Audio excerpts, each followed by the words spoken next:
Are you procrastinating right now? Let me guess. You struggle on a daily basis with procrastination, and I know that because, well, number one, you clicked on a video titled How I Beat Procrastination, and number two, it's the single biggest problem that you guys have that watch my videos. So in this video, I'm going to show you a few strategies that I use to overcome my own procrastination addiction by doing less. Because people often assume that productivity means getting a lot of things done.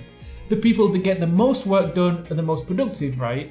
Well, not necessarily. Productivity is more about getting the things done that actually matter. And that's where essentialism comes in. According to author Greg McKeown, who wrote the book Essentialism, The Disciplined Pursuit of Less, it's that idea that you don't need to be doing all the things you're doing. There are probably so many tasks you're doing in the day that you don't really need to do. And that right there is the easiest way to becoming more productive, actually doing less, because not doing something will always be faster than doing it. You can either do a few things superbly well, or you can do many things averagely well.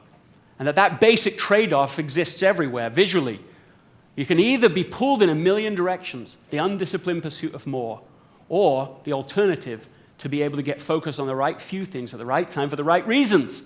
So how does this work in practice? The most important component is to set one goal. It means making a commitment that you're going to prioritize that one goal for a set period of time. Maybe it's 1 month, maybe it's 3 months, maybe it's 12 months. It means going all in, throwing all your time, all your resources, and achieving that one goal for that fixed period of time. Because what I've been noticing with the people that I've coached over the last few years is that if someone has multiple goals, let's say 4 goals, it means they're having to spread their time and resources between those 4 goals. So each goal is only allocated about 25% of their time and resources. And what happens then? They either fail to achieve them or they reach a level of relative mediocrity. I mean, you can't master 4 skill sets or 4 goals at the same time, right? As the saying goes, if you try to chase 2 rabbits, you end up catching none.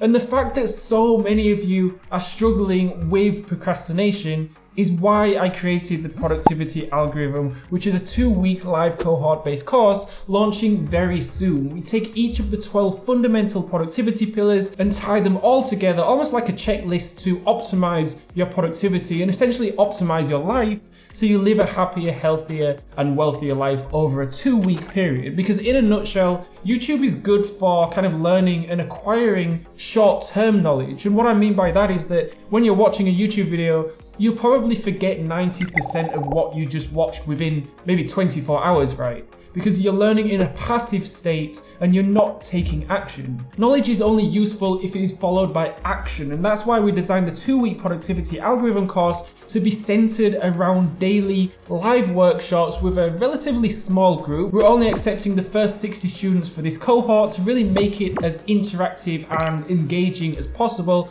But as well as the daily live workshops for 2 weeks, we'll have about 6 hours of lectures, quizzes, workbooks. We have exercises, a private Slack community, free access to the Transform Your Grades course, which is selling right now for $179. So if you're a student, that would be perfect for you. And on top of all that, there's loads more bonuses we're throwing in too. So if you are ready to take drastic action in your life and give your productivity a complete overhaul, maybe you're struggling with procrastination, or maybe you're stressed or feeling overwhelmed, or maybe you're working 12, 13 hours a day like I was, but you know you can be just as productive working 8 to 10 hours a day, then join us in the Productivity Algorithm live cohort course. We're going live soon, and like I said, we only have 60 slots available and they're filling up fast. I've added a link in the description where you can find out more information. Shorter work sessions. Instead of working 8, 9, 10 hours a day, consider breaking up your work sessions into smaller chunks. So for me, I've realized that 3-hour sessions are perfect. So I can work for 3 hours in the morning as soon as I wake up, then another 3 hours in the afternoon, and then another 3 hours in the evening. It's still working for about 9 hours a day,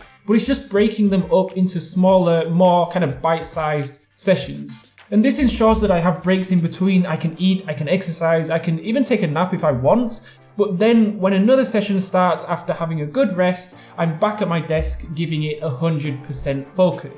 So I used to work throughout the day. I'd start at around 8:15 in the morning and finish at around 7 p.m. in the evening, with breaks in between of course. But actually what I'm doing now, where I work in 3-hour chunks spread out throughout the day, so one 3-hour chunk in the morning, another in the afternoon, and another in the evening, is far more effective because I can really work intensely for those 3-hour sessions. Therefore, my energy levels are higher and I'm far less likely to procrastinate. Eliminate distractions.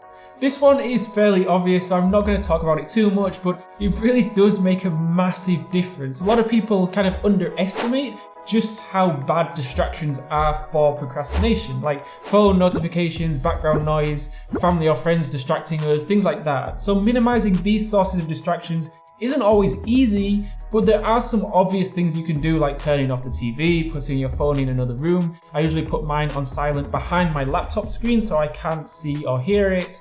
And something else I've started doing is waking up a lot earlier. I'm waking up now at about 5:40 in the morning because as soon as I wake up, literally the first thing I do is I go to my desk to get some work done. And I usually get a good 2 or 3 hours of work done before anyone else in the house wakes up. So there are no distractions and I feel good because I've just had a super productive morning. So it sets a kind of a positive momentum for the rest of the day. Avoid multitasking.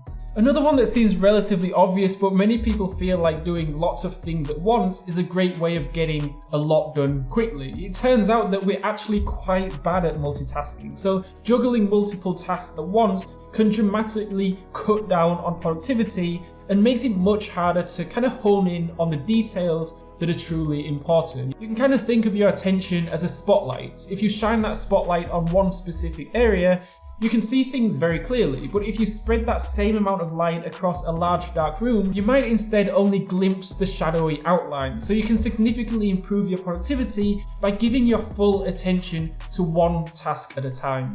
State of flow. Entering into a state of flow is when you become fully immersed in an activity. So if you think the last time you were doing some work and you almost forgot what time it was because you were so kind of focused on your work, you forgot that you needed to eat. You forgot that you needed to, walk the dog. But the state of flow should be your best friend. If you can train yourself to enter into a state of flow when you work, it's an absolute game changer in terms of not only productivity, but kind of enjoyment as well. So when you're in this state, you tend to be more creative, you're more engaged, your performance improves, and you simply just don't procrastinate. In fact, an Australian study done at the Swinburne University of Technology found that entering into a state of flow is almost addictive. They found that there was an increase in activity of dopamine when people are experiencing flow, and dopamine is a brain chemical involved in pleasure and motivation.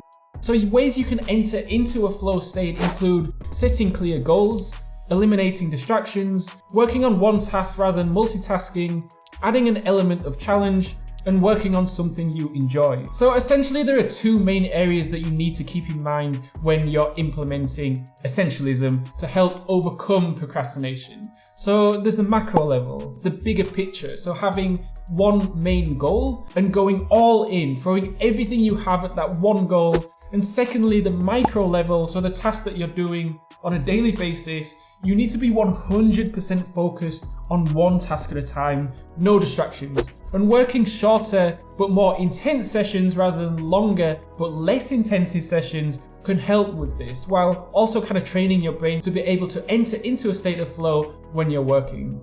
Essentialism is just one area you can hone in on to combat procrastination, but if you really want to effectively overcome procrastination, then you need to zoom out and take a holistic approach. So I made a video on how I stay productive, my 12x productivity system, where I have almost like a productivity checklist, where you need to have all 12 boxes ticked to really master productivity. So if you like this video, then you're gonna love that one. You can click on the card on the screen to watch that. Alternatively, I made another video called the #1 rule to end procrastination. Again, you can click on the card on the screen, and whichever video you choose, I'll see you over there.